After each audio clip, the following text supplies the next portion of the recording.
Put this beast in off-road mode. Yes. Right, so a year in review on the old T7.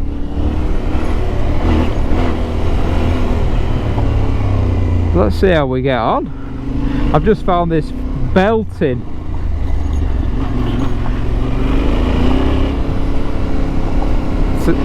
off-road like this.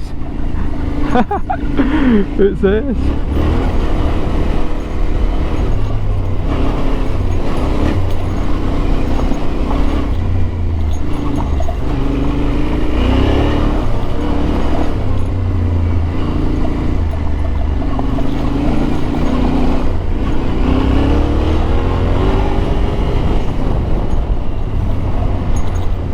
What a bit of road, I love it. I'm just concentrating, but how the T7 handles is just amazing. This is my little spot.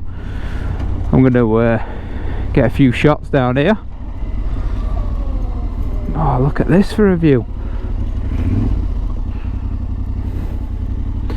Look at this for a view.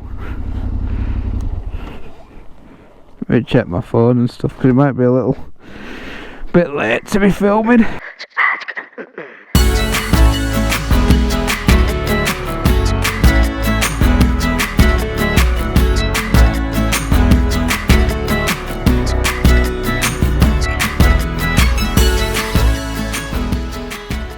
Welcome back to Outlander Rides. This is the mighty T7 and this is a 1 year in the making review. What's the pros and what's the cons on the old girl? So, first impressions for the beast were, first and foremost, it's a stunning bike. Beautiful. Colours are amazing. Love the Acropovic. The KYB suspension. I was just so excited. It's my first adventure bike, so I thought, I really don't know what to expect. I just didn't. I had a KTM 690 SMCR before this, little wheelie machine. Beautiful to look at, but not really good for what I wanted it for. I wanted to be adventure. I want to go all over Scotland, all over the UK. I wanted to expand my riding a little bit. The sound, it sounds amazing, it rides amazing. As soon as you get off-road, it feels like you're really into it. It comes into its own. It's into its own little world. It's absolutely amazing off-road. It actually creates confidence. Probably gives you a little bit too much confidence. As you can see, there's a little scratch here where I dropped it. But that's going to happen with a bike like this. It's off-road, it's adventure, it's for doing what I'm doing right now. Is literally in the middle of nowhere on an off-road track. What must have been an old quarry. Yeah, first impressions, I was blown away, if I'm honest. So point two would probably be maintenance and work I've done to the bike. I've changed the oil. I'm going to have to change the tyres soon. That's it, tyres and oil. So other than that, it wants for nothing. It's brilliant. It starts first time every time. It never misses a beat. I ride for hours sometimes all around Scotland, whether it's on the road or doing a bit of off-road and then back on the road.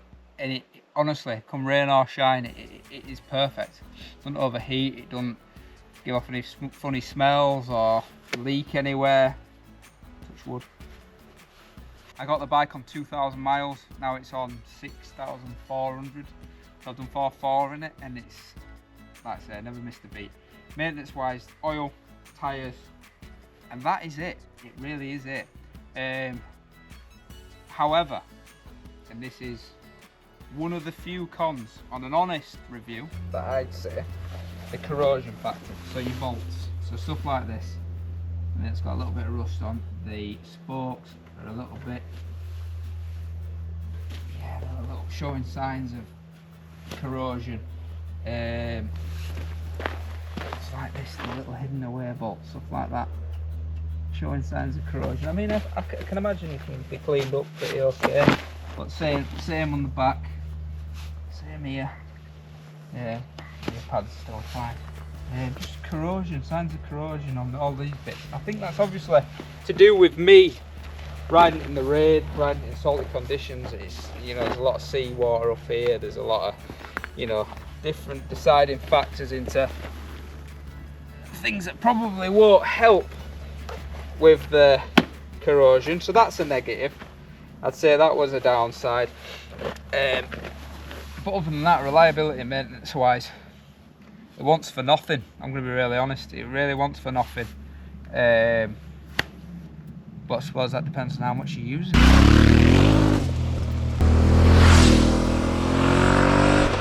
Performance and riding experience. So performance wise, on the motorway for example, it's okay, it's good. I'd give it a 7 out of 10. You can tell you're on the motorway, yeah, because the windscreen isn't the biggest, you know, you're on knobblies, the motorway is not a nice place to ride anyway, so I don't think, you know, if you're on a big GS and you've got a big cover and, you know, that'd make a difference if you sat chilling with your cup of coffee on your big bike.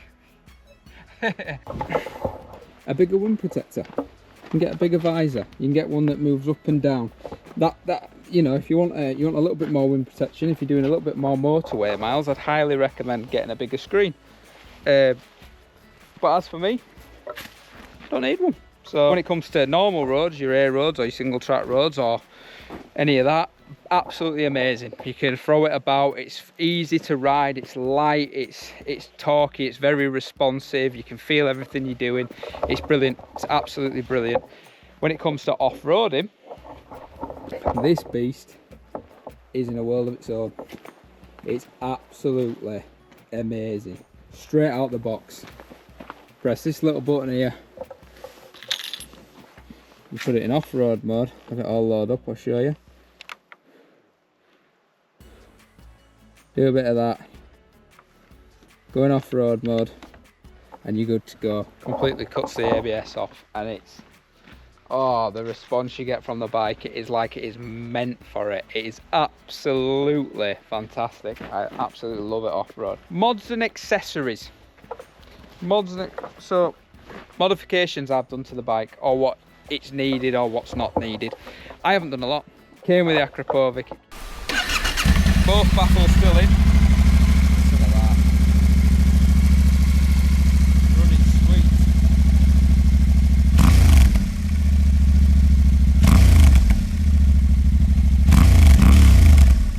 sweet. Came with the crash guards. I've put a tail tidy on because I didn't like it coming out to like there. I put the tail tidy on. I put the knee grips on. They're absolute game changer, by the way, for the money.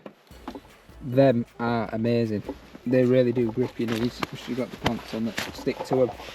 They're amazing. I've put the bark busters on because they look cool. They're a lot more sturdy. I just thought with banging off of trees and whatnot, they are brilliant. They're a really nice addition.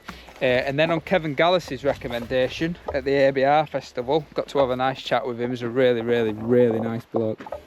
Foam grips, a £20 addition, a £20 modification for any adventure bike. Highly recommend them. They are an absolute game changer. Comfy, very grippy, amazing. Obviously I put the KYB stickers on. These are too big, but they had 10 horsepower per litre, so the bike's absolutely rapido. So yeah, there's them. I want smaller ones of them, they're just too big. I thought about relocating the exhaust. A lot of people do that, aesthetics, putting the exhaust up here, getting the pipe conversion and doing that. Just something I've not got around to, but I think that does look epic if you've done that. Or even putting the mudguard up here, that does look cool as well, like on the new Rally, it looks epic. So durability. Next point, durability. I've hit it off some big rocks, I've dropped it, I've rode it in the rain, I've rode it, you know, in a lot of different scenarios, different situations, mud, grass, and it is very, very durable. It is really good, really, really, really good for my kind of riding. You know, your pal Torres is jumping off that up there, landing over there, then you know he probably needs better suspension or a better forks, or you know, upgrade foot pegs so it doesn't snap off easier. For the average rider or new ADV rider, it's a no-brainer. They're brilliant durability wise. The next point, would I buy it again? After owning it a year, doing 4,000 plus miles, going all over Scotland and riding where I have rode. If I didn't have this bike, would I buy it again? Absolutely. There's not another one I'd buy. I've looked into the World Raid for the longer distances, just for the extra fuel and the better suspension and the TST screen. I've looked into that. Of course I have. But as of now, I love it. I absolutely love it. It gets a strong 9.5 out of 10 from me. I absolutely adore the bike. Where it could be improved again is just the power out. I think it could do with a little bit more poke. I think it could do a little bit more top end, a little bit more throatiness. That's just if you were looking for a con. Yeah, other than that, I love it. I absolutely love it.